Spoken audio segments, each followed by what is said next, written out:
4 minutos pasan de las 10 de la noche, estamos en vivo, como todos los miércoles en la pantalla de BTV. Iba a decir buenas noches Eduardo Preve, pero claramente no sos Eduardo Preve. Bueno, si querés puedo hacer un poquito de Eduardo Preve. Maxi Pérez está hoy con nosotros.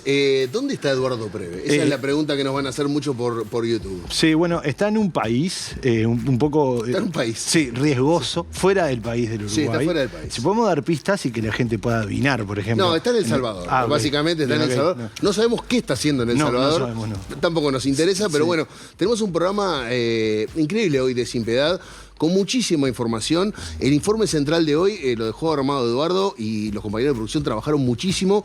De verdad es un informe que seguramente a ustedes les va a pasar lo mismo que nos pasó a nosotros, y es no sabemos nada de esto. De verdad, la falta de información que hay sobre este tema es un tema que nos afecta a todos, de verdad, y a poblaciones muy vulnerables y muy sensibles.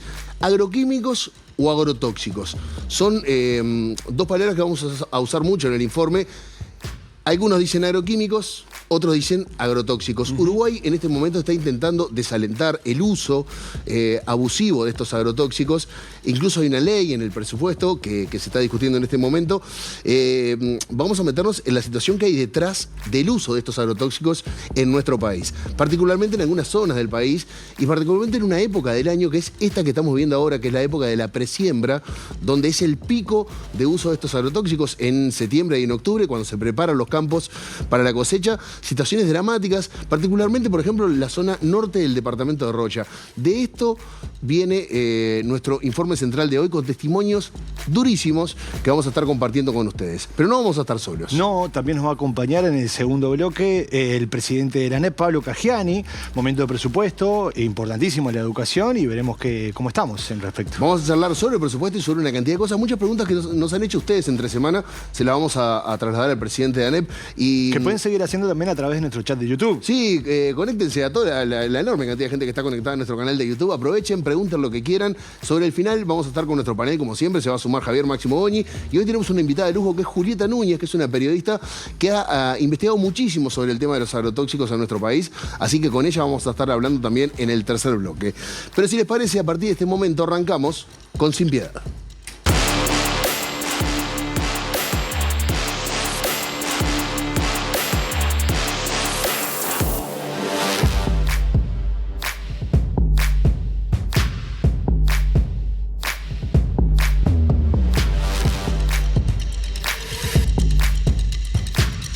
El gobierno nacional se propone regular el uso de agroquímicos debido al gran daño que producen estos productos a la salud humana.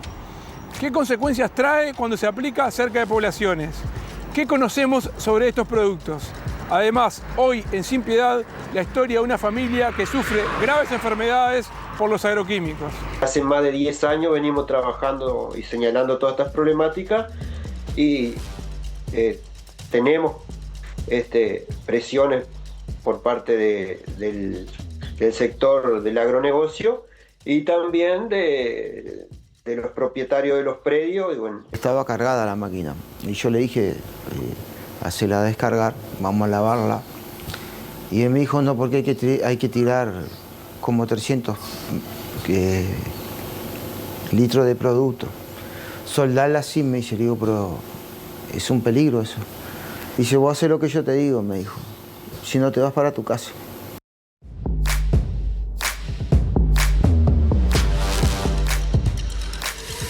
Bueno, ahí venía algún adelanto de algunos de los testimonios que vamos a tener. Uruguay tiene un altísimo consumo de estos agroquímicos, agrotóxicos, en áreas como la soja, el arroz o la forestación. Esas son como las más grandes, pero también se usan a pequeña escala y a gran escala, como hablaba, de dueños de campos de cientos de miles de hectáreas, donde ¿para qué se usan los agroquímicos? Bueno, para aumentar la productividad, para que los campos rindan más. Son productos que están regulados, pero por ejemplo, nos vamos a charlar en un rato, están regulados diferente, por ejemplo, acá en Uruguay que en Europa. El glifosato, por ejemplo, en Europa está prohibido. Bueno, todos hemos escuchado la palabra glifosato, es uno de los más usados, es uno de los herbicidas más potentes y es uno de los que más se usan en nuestro país. Pero ahora, por ejemplo, Maxi, para empezar a bajar a tierra toda la información que tenemos, que no es mucha. Sí. Esa es otra de las cosas que van a estar presentes en el informe de hoy. Realmente el Estado cuenta con muy poca información y en particular muy poca información que tiene que ver con la salud, con la salud humana. Hay algunos datos sobre el ambiente, hay algunos datos sobre cómo afectan las plantaciones, pero a a los humanos no. Y hay datos muy, pero muy preocupantes. Diego, ahora, perdóname que te interrumpa. Pensando en lo que comemos, ¿dónde podemos encontrar químicos? Bueno, según un informe que se llamó Alimento como trama de vida, lo hicieron en el 2023, la UDELAR ha estado muy presente en el seguimiento del uso de los agrotóxicos. Un grupo conformado por miembros de la Facultad de Ciencias Sociales, de la Escuela de Nutrición y de Extensión de Universidad de la República, se detectó presencia de los agroquímicos y presten atención acá a la pantalla. 14 agroquímicos en frutas y verduras, así lo hace Eduardo y lo voy a seguir haciendo también. Sí, claro que Trigo y cebada, 5 agroquímicos y carne vacuna, 5 agroquímicos. Ahora, acá nos involucra a todos como consumidores. Esto es lo que estamos consumiendo todos los días, las frutas y las verduras. Pero también se encontró en un lugar donde, bueno, en los últimos años, por diferentes motivos, hemos estado hablando y mucho, y se siguió hablando este año, que se encontraron agroquímicos en el agua potable, en el agua que consumimos. Y, por ejemplo, en la Villa 18 de Julio, muchos de los que conocen Rocha han pasado por ahí, por la Villa 18 de Julio, un equipo del Centro Universitario Regional de la Universidad de la República del Este, en el marco del campamento de salud, ¿qué hicieron? Bueno, decidieron analizar una muestra de agua de la red de OCE. Sí, también en arroyos, ríos y lagunas se han encontrado 41 tipos de productos químicos en el río San Salvador de Soriano y 28 en la laguna del Cisne de Canelones. Para todos los que nos están mirando en la Costa de Oro, es el agua que toman ellos. Bueno, hay un dato importante, que se encontró una cantidad de glifosato en el agua que excede la normativa europea, pero que está habilitado por OCE. Y es una de las dudas que a mí me quedan en este informe: ¿por qué está prohibido en Europa y acá está permitido? Es verdad. No hay una explicación. Acá en pantalla tenemos Villa 18 de Julio Rocha, 14 agroquímicos, Río San Salvador Soriano, 41 agroquímicos, Laguna del Cisne Canelones, como decíamos, 28 agroquímicos. Me detallo, hago detalle en la pantalla porque Eduardo nos dijo, lean mucho la pantalla, que es importante. Está bien, está bien. Ahora, estuvimos intentando hablar sobre la presencia de estos agroquímicos en las frutas, en las verduras, en el agua, y nos comunicamos con Daniel Pena, que es un sociólogo que hace muchísimo tiempo que está investigando el tema, y nos dijo lo siguiente.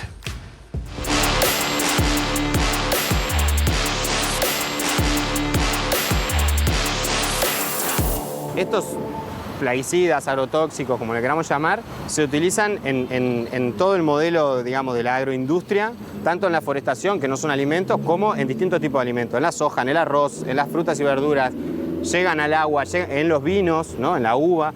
Entonces, lo que nosotros hicimos fue una serie de pedidos de acceso, más de 15 pedidos de acceso. Nos encontramos con informaciones que hay, informaciones que no hay. Digamos, en frutas y verduras, en los últimos años cada vez se analiza menos. De hecho, los últimos años no se analizó. Y se hacen dos análisis, uno por el Laboratorio de Bromatología de la Intendencia, que sí hace público los datos cuando nosotros los pedimos, y otro, un laboratorio privado de la UAM, que los tiene declarados confidenciales y supuestamente los va a liberar. Hace 5 años que está por hacerlo y no lo hace. Cuando vemos los datos de la Intendencia, lo que vemos es que las frutas y verduras han encontrado por lo menos 15 agrotóxicos, presencia de ellos en las cáscaras, en la materia que nosotros comemos, digamos.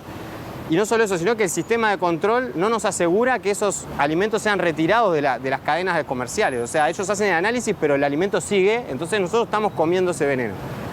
Muchos de ellos exceden la normativa uruguaya de presencia de residuo de plaguicida, que es mucho más flexible, para algunos casos es entre 600 y 1000 veces más flexible que Europa, ¿no? Por ejemplo, para el glifosato, pero también para otros agroquímicos que de hecho están prohibidos en Europa y están habilitados en Uruguay.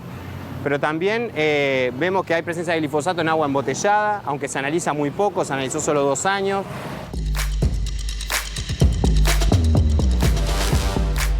Bueno, me quedo con algunas cosas que dijo Pena, que es, por ejemplo, que se analiza poco. Lo poco que se analiza no tiene ninguna consecuencia. Te dicen, che, esto tiene mucho glifosato, listo. Sí, y coman. va para el supermercado. Claro. O sea, es como bastante débil nuestra regulación. Y nos hemos encontrado con un tema que es bastante recurrente. Y justo hoy está Caggiani de la ANEP, y es un tema que seguramente esté al tanto, que es, hay ciertas regulaciones sobre la fumigación, sobre todo la aérea, con respecto a las escuelas públicas o zonas pobladas. Bien, hay una regulación. Desde el 2011 Uruguay cuenta con una normativa, la voy a leer, resolución número 188-011 del Ministerio de Ganadería, Agricultura y Pesca, que define una distancia mínima de aplicación de plaguicidas a las escuelas rurales y centros poblados, de 500 metros para las fumigaciones aéreas con avionetas y de 300 metros para las fumigaciones terrestres, es decir, los mosquitos, lo que conocemos todos cuando vamos por la carretera. Los de pata ancha que Exacto. nos cruzamos en la ruta cada tanto. Exactamente. Ahora, en Uruguay, si algo tenemos, y lo hemos aprendido particularmente con algunos departamentos, tenemos las llamadas excepciones. excepciones. Y tenemos un mapa que es un mapa bastante particular y bastante doloroso de ver. Todo eso que ven ahí son escuelas rurales, ¿bien? Escuelas rurales de nuestro país que están en zonas o forestales o arroceras donde se usan muchísimos plaguicidas. Según pedidos de acceso a la información pública hechos por el sociólogo Daniel Pena, el Ministerio de Ganadería, Agricultura y Pesca autorizó 117 de estas excepciones. ¿Qué son excepciones? Bueno, son 117 veces que agricultores pidieron como excepción poder fumigar más cerca de las escuelas. Pero no me parece... Dame una, dame una. O sea, yo sé que hace mal, pero dame una excepción. Bueno, pero en realidad fue en 59 centros. Entonces dame 2 o 3 capaz. Esto quiere decir que se dieron más de una excepción por centro educativo.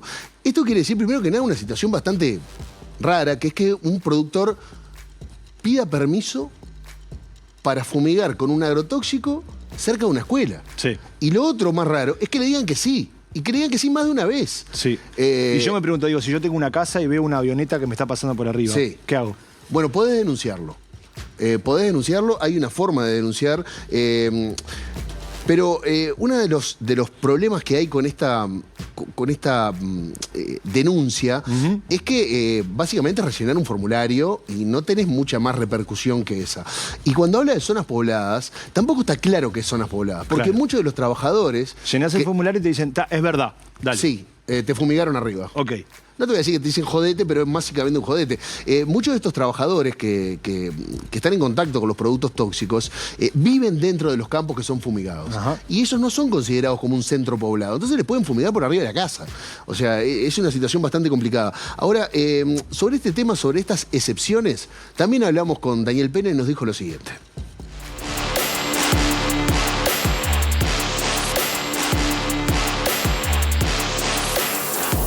Nosotros hicimos un pedido de acceso con otro colega, acceso a información pública, y lo que vemos es que el Ministerio de Ganadería en los últimos 10 años habilitó 117 exenciones, que en los hechos son excepciones, para poder fumigar hasta el lado del alambrado de las escuelas rurales, digamos, o sea, incumplir la norma de los 300 metros bajo una declaración jurada donde se supone que estos productores y sus agrónomos que firman la declaración jurada se comprometen a avisar el día antes a la escuela, a tener ciertos cuidados con el viento y a no usar los químicos con nivel toxicológico más alto, pero que no son los que usan habitualmente. O sea, los que usan habitualmente son los de nivel 3 y nivel 4, como el glifosato o el fipronil. Entonces, de hecho, la norma está habilitando la propia excepción adentro de sí misma y el Ministerio lo está haciendo. O sea, cada vez que alguien denuncia, en vez de tomar parte en el asunto, lo que hace es darle una excepción para que pueda seguir fumigando al lado, incumpliendo los 300 metros. Pero además, hicimos un análisis satelital comparando las plantaciones, tanto forestales como agrícolas y hortifrutícolas, con las distancias a las escuelas rurales para todo el país, con imágenes satelitales. Y lo que vemos es que hay 644 escuelas que tienen plantaciones a menos de 300 metros, que en algún momento de su ciclo productivo usan químicos. Es decir, que hay 644 casos de escuelas rurales donde se está incumpliendo la norma y al parecer el Ministerio no le interesa o no lo analiza o no lo tiene dentro de su política, digamos. Para nosotros nos llevó 1 hora hacer ese cruce entre 2 capas, una capa pedida a la ANEP y una capa que está en el propio Ministerio de Ambiente y poder ver todos los puntos críticos del Uruguay. Bueno, eso que podría ser una política muy simple de control, no se está haciendo. Como decía Diego al arranque del programa, el problema más grande que tenemos es la falta de información, básicamente. Bueno, es que en realidad la información está, yo creo que a veces está, ¿qué hacemos con esa información? Porque lo dijo Pena recién, en 1 hora lograron se juntan cruzar 2 cables y se pidieron información acá, pidieron información, che, acá hay un problema, solucionémoslo y bueno, esperamos de corazón que se solucione. Ahora, me hablabas de la falta de información. Sí, tanto para quienes trabajan en contacto con los químicos, para quienes habitan las zonas fumigables y para los que comemos, básicamente. Sí. Todo. Sobre esto también nos habló el sociólogo, y hablando de eso también de la falta de información, es como ponerle que no haya índice de pobreza y yo te diga, ¿sabes? Digo, una vez vi un pobre. Como sería como lo mismo, claro. ¿entendés? O te puedo decir, no hay pobres. Claro, o no hay pobres. Porque no tenemos la información. Porque no tenemos la información suficiente. Bueno, de esto nos habló Daniel Pena también.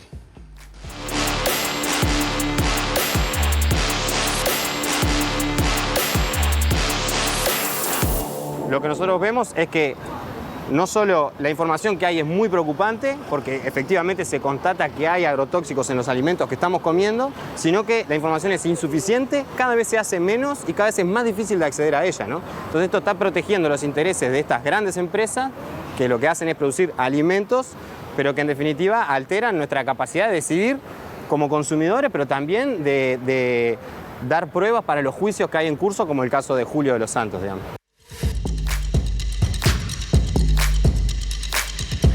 Bueno, sobre el final de este informe, recién lo nombraba a Julio de los Santos, es uno de los testimonios que vamos a tener sobre el final de este informe, que es una persona que seguramente algunos de ustedes lo recordarán de la prensa, su caso se ha hecho público, es una de las personas que realmente vio afectada su salud, y con números que realmente asustan, particularmente les decía en la zona norte del departamento de Rocha. Pero vamos a un pequeño resumen de lo que nos dijo Pena hasta ahora sobre esta información, que en algunos casos hasta termina siendo secreta. El resumen sería que, por ejemplo, la UAM y el LATU no hacen público los análisis de agroquímicos en alimentos, por lo menos no desde hace 5 años que no lo hacen. El Ministerio de Ganadería, Agricultura y Pesca no analiza residuos de químicos en maíz y arroz. Bromatología de la Intendencia cada año analiza menos muestras de frutas y verduras. Y el Ministerio de Salud Pública no analiza presencia de agroquímicos en humanos. Que esa era una de las fallas que nosotros les decíamos en el arranque. Tenemos algún dato sobre el ambiente, tenemos algún dato sobre cómo afecta la producción, pero no tenemos datos de cómo afecta nuestra salud. Sí. Por lo menos no tenemos los datos suficientes. Pero lo que sí tenemos son denuncias, y que fueron denuncias públicas ante organismos correspondientes. Bueno, uno de los casos, paradójicamente, se dio el 5 de junio. Ustedes dirán, ¿qué tiene que ver la fecha? Bueno, el 5 de junio es el Día Mundial del Ambiente. Una fecha emblemática para este tipo de discusiones. Y paradójica también, aparte de emblemática. Sí. Bueno, esto pasa así. Mientras se fumigaba un cultivo, a poca distancia de una escuela agraria ubicada aproximadamente a 5 kilómetros de la ciudad de Guichón, en Paysandú, empezaron a denunciar que el olor era muy fuerte. Bien, que había como un olor muy fuerte a agrotóxicos que era insoportable y que varios estudiantes que esperaban el ómnibus para volver a sus casas quedaron expuestos a las sustancias que se estaban aplicando en ese momento a pocos metros. Y por esta razón la situación fue denunciada ante el Ministerio de Ganadería, Agricultura y Pesca, y sobre esto hablamos con Marcelo Faúndez, que es integrante del colectivo Guichón por los Bienes Naturales. Nos dijo lo siguiente.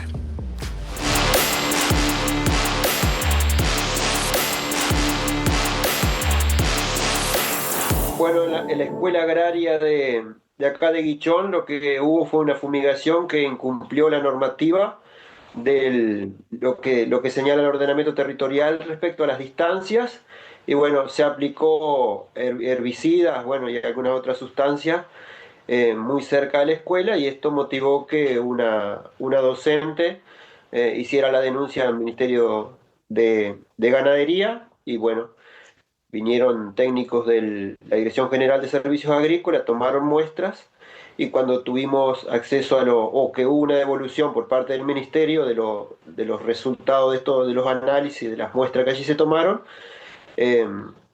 nos enteramos que había llegado el herbicida al patio de la escuela, y bueno, eso de alguna manera confirma lo que veníamos denunciando hace años, y bueno, que la fumigación y las derivas llegan a los patios de los centros educativos.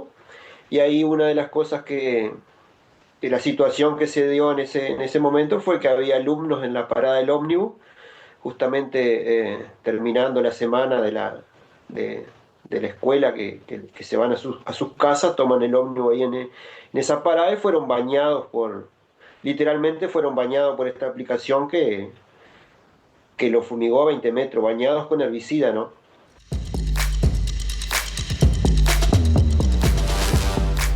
Ese 5 de junio, perdona, Diego, sí, pudimos averiguar, por lo que estuvimos conversando, Eduardo y nuestra producción, de que habían 80 alumnos en la escuela, entre ellas había una embarazada y una bebé también con una mamá, y también decían que empezaron a recordar, ¿viste? Tipo, a los 2 meses le decían, es verdad, yo me estuve a los 2 días, estuve con vómitos, a mí me salieron un poco de sarpullido, y empezaron a conectar. Los habían rociado con herbicida, básicamente era la... Sí, y más allá del reglamento del Ministerio de Ganadería del que hablábamos hoy, sobre los 500 metros y los 300 metros correspondientes, esta escuela agraria de Guichón está sobre una reserva de agua termal. O sea, que la Almirón, básicamente. La terma del Almirón. Sí, por lo que no solo se estaría respetando la reglamentación, sino que tampoco se está cuidando el agua termal. Es una zona protegida, aparte. Exacto. Y una de las cosas que también nos decía Pena hace un ratito, es que las empresas se comprometen con una declaración jurada, por ejemplo, a tener en cuenta el viento. Que parece algo tonto, no, está bien, lo vamos a fumigar, pero nos vamos a fijar que el viento no vaya para ese lado. O sea, es bastante impredecible, muchachos. Bueno, sobre esto también nos habló Marcelo Faúndez.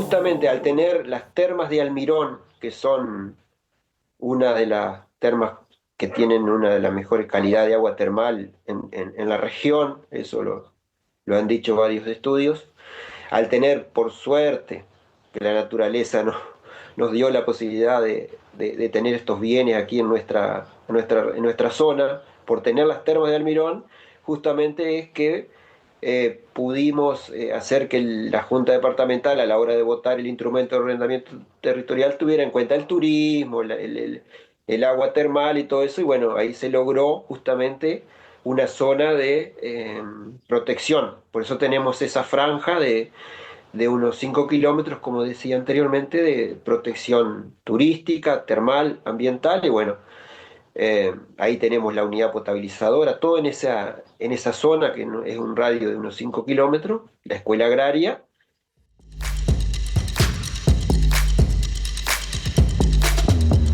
Les recordamos, estamos en vivo en la pantalla de TV, también en nuestro canal de YouTube, y seguramente hay muchísima gente del interior mirando este programa y tengan algo para decir, así que los esperamos en nuestro canal de YouTube, como siempre. ¿Cómo se denuncia esto? Obviamente acá quizás desde Montevideo hacer una denuncia nos parece algo más parecido a un trámite, pero para que tengan una idea, la docente de la escuela agraria que hizo la denuncia prefirió no hablar con nosotros. ¿Por qué? Bueno, debido al destrato que recibió después de pedir que se cumpla con la normativa para no afectar la salud de los alumnos. O sea, lo que hizo la docente fue hacer una denuncia cuidando a los 80 alumnos de la escuela agraria. No estaba pidiendo nada que no estuviera reglamentado por una normativa vigente. Sin embargo, Marcelo Faúndez, que hablaba con nosotros recién, nos contó sobre las presiones que reciben permanentemente de parte de los dueños de los campos o de las plantaciones. Diego, déjame hacerte un apunte, que dio positivo el análisis al agua claro. de la escuela. Sí. Porque no es una maestra que dice, capaz que para mí quiero hacer una denuncia porque me parece que los chiquilines... No, estaba totalmente demostrado. Marcelo Faúndez nos habló que una de las personas que presionó de alguna manera es alguien que tiene muchos campos en esa zona, que es David Helguera, que es integrante del Partido Colorado, fue candidato a intendente y diputado suplente. Sobre esto nos habló Marcelo Faúndez también.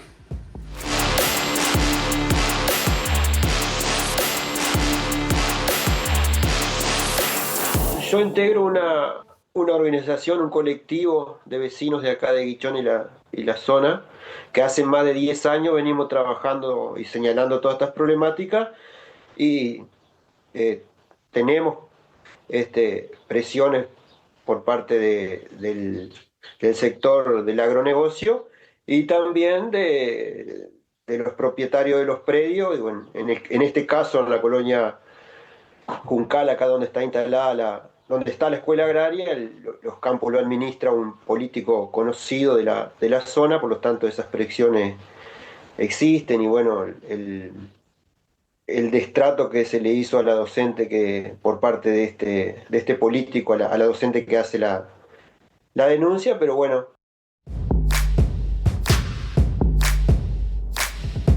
Bueno, Maxi, vamos a otra de las puntas que tiene mucho que ver y que es algo obvio, y es que uno de los involucrados más afectados, ¿quiénes son? Los trabajadores tienen un impacto directo. Directo. En el avance veíamos que te decían, che, tenés que ir a rociar esto 300, claro. Che, pero eso no, bueno, te va. Y en la población de zonas fumigadas, obviamente. Bueno, muchos aparte viven, muchos de esos peones que laburan con los tóxicos, viven dentro de los campos, y el hecho de quedarse sin trabajo no es solo quedarse sin trabajo, quedarse sin casa. O sea, realmente la ecuación de poder es muy despareja y muchas veces lleva a que no denuncien, a que sigan trabajando con estas condiciones. A ver, sobre esto hablamos con la doctora Emilia Martínez. Ella trabaja en la red de atención primaria de ACE en el norte de Rocha y nos habló sobre las consecuencias que han encontrado en la población de esta zona arrocera. Y yo les voy a pedir que presten atención a algunos datos que realmente llaman mucho la atención, muchísimo la atención. Nos dijo que si bien existe información sobre el impacto ambiental, no hay prácticamente información sobre el impacto que tiene en nuestra salud. Adelante.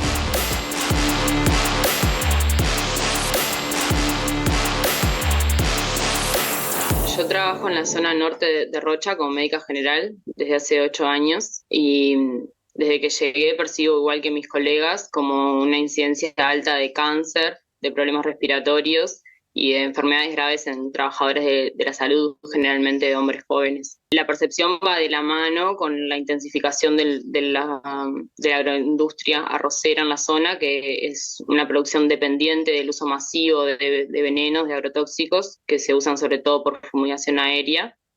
Y cuando vamos a buscar información epidemiológica de los datos de salud, es muy escaso lo generado a nivel institucional. Pero aún así sí hay información sobre el deterioro ambiental, sobre el desastre ambiental, no tantos o casi nada sobre la salud humana.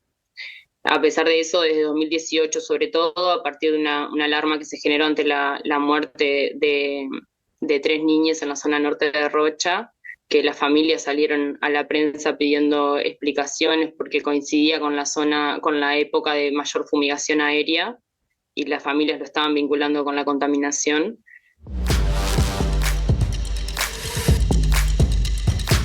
Emiliano decía ahí que salieron en la prensa y nuestra producción se encargado de buscar en la prensa en ese año, en 2018, un recorte, que lo podemos ver ahora en imagen, de Telemundo, de los compañeros de Telemundo, donde decía que en esa zona entre septiembre y octubre de 2018 fallecieron 3 niños menores de 5 años que al consultarse le diagnosticó un cuadro respiratorio leve. Y en la misma época, del siguiente año, falleció una niña de 3 años que vivía con su familia justamente en el Arrozal 33. Bueno, estos fallecimientos coinciden con lo que les decíamos hoy, con la época de la presiembra, que es ahora en septiembre y en octubre, donde se da el pico de uso de herbicida, por ejemplo, de glifosato. Realmente fue una noticia que impactó en Rocha, y eso generó cierta alarma en los médicos, porque empezaron a notar algunos cambios. O sea, para entenderlo de una forma clara, se empezó a cambiar la forma en que la gente se enfermaba.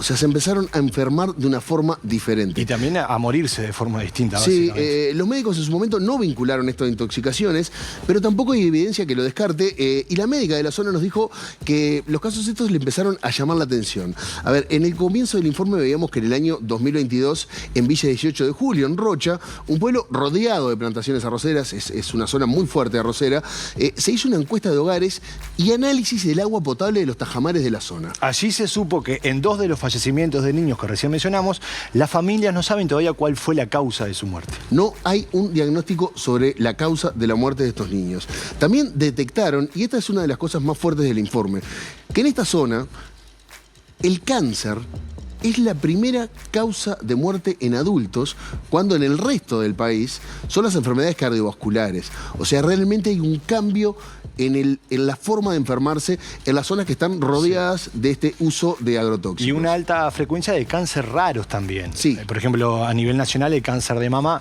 es el más común. Es el más común, sin embargo en esa zona no. Sobre las condiciones en las que trabajan la gente que está en contacto con estos agrotóxicos, charlamos con Marcelo Amaya, que es integrante de la Unión Nacional de Trabajadores Rurales. Amaya nos comentó que, por ejemplo, en el sector arrocero se usan muchas sustancias y que esto ha afectado la salud de trabajadores, pero también del medio. Y nos puso un ejemplo que tiene que ver con el ambiente, y es que en las zonas donde antes había patos, no hay más. Ya no hay más. Y no. Escuchamos lo que nos dijo Amaya sobre esto.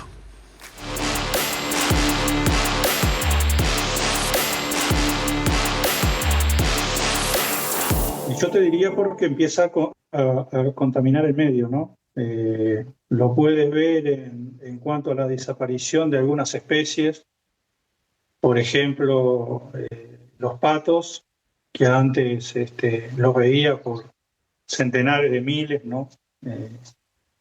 Eso de las 5 de la tarde te sentabas a tomar mate en cualquier lugar y empezabas a ver pasar bandadas de patos, con sus silbidos característicos. Hoy no los ves.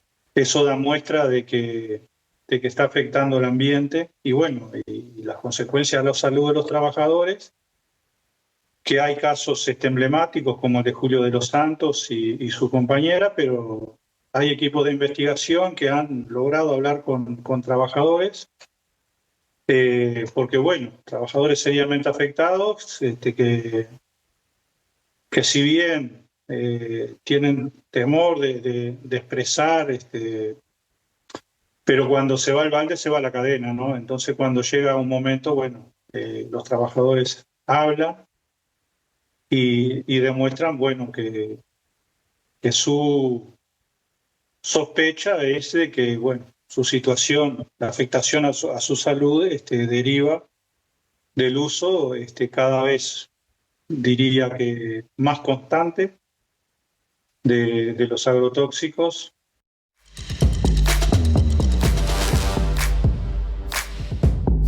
Bueno, una constante en el informe es la desigualdad que hay en la balanza de poder. Por un lado, el poder económico, el aumento de la productividad, el tratar de que los campos rindan más. Y por otro lado, la salud de los trabajadores y la gente que vive en la zona. O sea, realmente ese equilibrio es bastante desigual. Y puede sonar excusa un poco también eso de que somos un país agropecuario y que necesitamos de todo este agro para crecer como país, para que crezca el PBI, etcétera, etcétera. Seguramente sí, pero creo que la salud está primero y eso no creo que nadie se ponga a defenderlo de... No, incluso en Europa hay muchos países que son agropecuarios como nosotros y sin embargo no tienen estas dificultades. Lo nombraba Amaya al final de lo que venía diciendo a Julio de los Santos, que es un caso emblemático. Es un ex trabajador de Arrozal 33. Tiene diversas enfermedades como consecuencias directas de su exposición a los agrotóxicos. En la actualidad está viviendo en San José, en una casa que se la consiguió el Instituto de Derechos Humanos para que no siga viviendo en la zona. La verdad, para mejorar su salud, hubo que sacarlo de esa zona, obviamente, para que no siguiera expuesto a sus productos. Julio era oficial herrero en el Arrozal. Exacto. O sea, soldaba y arreglaba todo el tipo de máquinas. O sea, no solamente las avionetas fumigaban arriba de su casa, sino que estaba en contacto directo. Vamos a conocer una parte de la historia de Julio.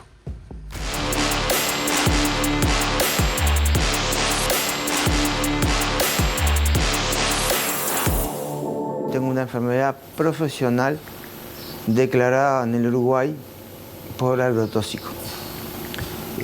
Yo en la empresa hacía trabajos generales. Tanto trabajaba reparando cosechadoras, soldando, haciendo mecánica. Las máquinas venían tanto en cosecha o siembra sucia. Supuestamente tienen que hacer triple lavado para que el empleado trabaje, pero no lo hacían. Así como venían de cosechar llenas de rastrojo y de arroz y ratones, bichos, mugre, vos tenías que meterte para adentro y reparar lo que había que reparar para que la máquina siguiera trabajando.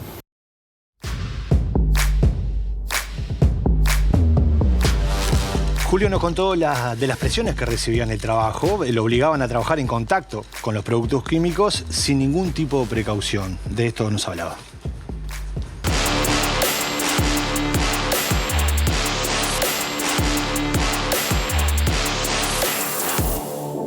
La última vez, que fue cuando me empecé a enfermar más, que yo tuve un problemita con el encargado, fue que vino el mosquito, lo habían metido de cabeza en una cuneta y en la parte de adelante tiene unos caños redondos de acero inoxidable y los quebró y estaba cargada la máquina. Y yo le dije, hacela descargar, vamos a lavarla. Y él me dijo, no, porque hay que tirar como 300 litros de producto.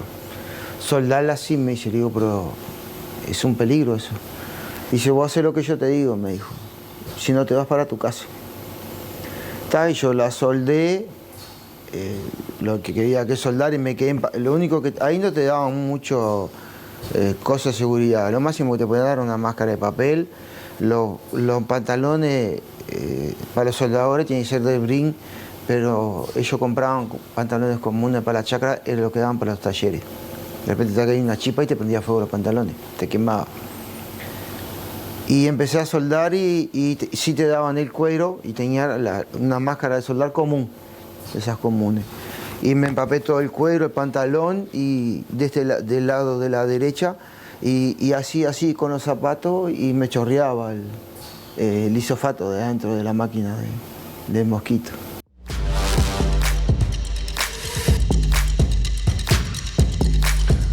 Bueno, Julio nos contó que se empezó a enfermar.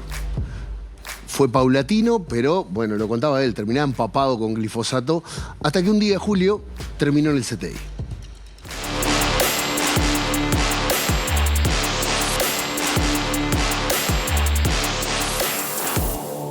A los meses, ni no llegué a los meses, un mes, 2 meses me empecé a sentir mal y empecé con fiebre, con vómito.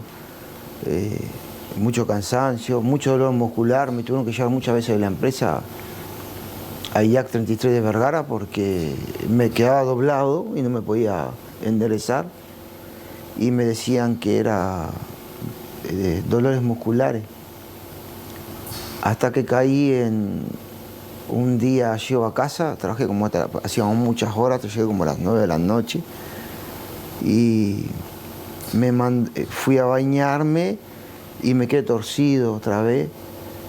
Y Susana entró al baño y que tuvieron que llamar a la empresa no me quiso llevar y llamaron a los oficiales de Vergara y los oficiales vinieron, me levantaron en casa y a mitad de camino, de los 36 kilómetros de camino de tierra, venía la ambulancia.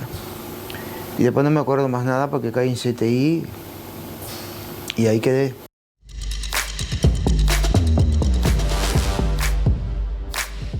Para Julio trabajar, estar expuesto a agroquímicos todo el tiempo le trajo un montón de consecuencias, entre ellas ser dependiente de oxígeno. De esto también nos contó él.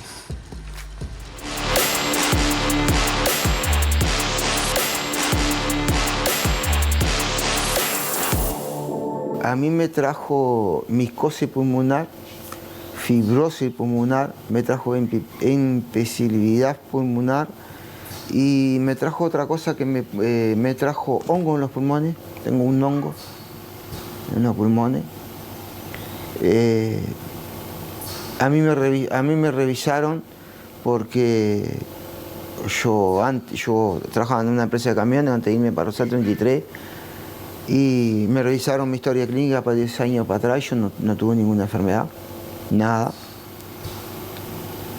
Y me encontraron, y ahí salí de CTI con diabetes, salí hipertenso. Ahora se me agrandó el corazón. Lo que gasto en medicación ya no me da el sueldo.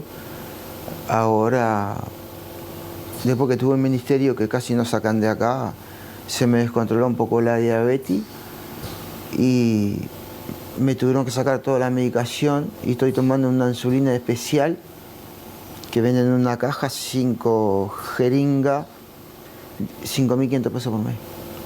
Solamente eso es medicación, sin contar todo lo controlado que tomo, ¿no? ¿Y estás pendiente todo el tiempo de una máquina, conectada a una máquina? Sí, estoy 24 horas con la máquina. Cuando tengo un médico, tengo una mochila y cuando hay corte de luz, tengo el tubo, porque acá hay mucho corte de luz. Entonces lo tenemos cargado porque si me quedo sin oxígeno me pelo.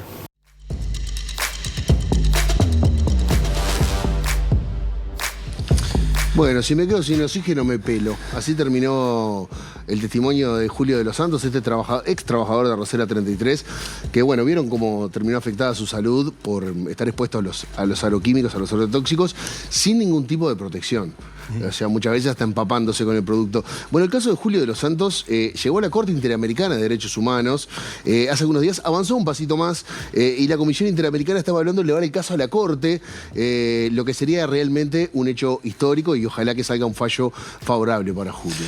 Como contamos, Julio vive en una situación muy delicada de salud y también su familia sufre problemas respiratorios y obviamente no puede trabajar, por lo que necesita de la colaboración de todos y todas. Y para eso tenemos un número de cuenta que lo pueden ver ahí abajo, va a quedar en nuestras redes sociales, pero lo pueden anotar, 0010 32 872 4001, es una cuenta del Bro. Todos los que quieran colaborar con Julio para, bueno, estaba hablando de que una de las medicaciones le cuesta 5.500 pesos por mes. Sostener eso para cualquier familia es muy complicado, sobre todo para alguien que no puede laburar como Julio, tras haber dedicadole una vida a ser herrero, a trabajar en pésimas condiciones de salud. Y su familia también, que sufre problemas respiratorios, su compañera también. Sí, bueno, así que esperamos de verdad, de corazón, los que puedan ayudar a Julio se los agradecemos muchísimo. El número de cuenta va a quedar acá en la producción, también va a quedar en nuestras redes sociales. Nosotros vamos a seguir adelante con el programa. Esperamos que por lo menos a muchos les haya picado la curiosidad de charlar un poco más de este tema, de que realmente es un tema que en la previa podía parecer que no nos afectaba, pero afecta a una cantidad de personas en el interior del país, nos afecta a nosotros en base a que estamos consumiendo cosas que no sabemos realmente la cantidad de veneno que traen arriba, sí. Está muy poco regulado. En eso de que somos lo que comemos, Bueno, deberíamos saber mucho más lo que comemos. En el bloque que viene, el presidente de la ANEP, Pablo Cagiani, va a estar con nosotros. Vamos a recibir en el último bloque también nuestro panel a Julieta Núñez, la periodista que ya está con nosotros, Javier Máximo Boy. Vamos a estar charlando de todo lo que pasó en el programa. Pero ahora es momento de invitarlos, como siempre, porque ya está en Uruguay la Fundación Real Madrid con la academia anual más grande de nuestro país. Son más de 500 jugadores que entrenan semana a semana. ¿Sabes dónde, Maxi? ¿Dónde? En el Charrúa, papá, con un césped increíble, unos vestuarios divinos. Aparte, la academia funciona para niños y niñas, es mixta, de entre 6 y 18 años, con competencia todos los fines de semana para todas las categorías. Y como si todo esto fuera poco, hay maravillosos viajes. Sí, ya fueron 4 veces a Madrid a jugar un mundial con las academias del mundo en la ciudad Real Madrid, donde entrena la primera, ahí donde está Pajarito Valverde. Te cruzás con Valverde, en los vestuarios. Ya se está organizando el viaje al mundial que viene en Turismo 2026. Y se viene una Copa América, señores, en Buenos Aires a fin de este año, y es la única academia de nuestro país que viaja a jugar la Copa América y el Mundial. Por consultas o inscripciones, ya saben, ahí 092-372-355. Nosotros nos vamos a la primera pausa de este Sin Piedad y ya venimos.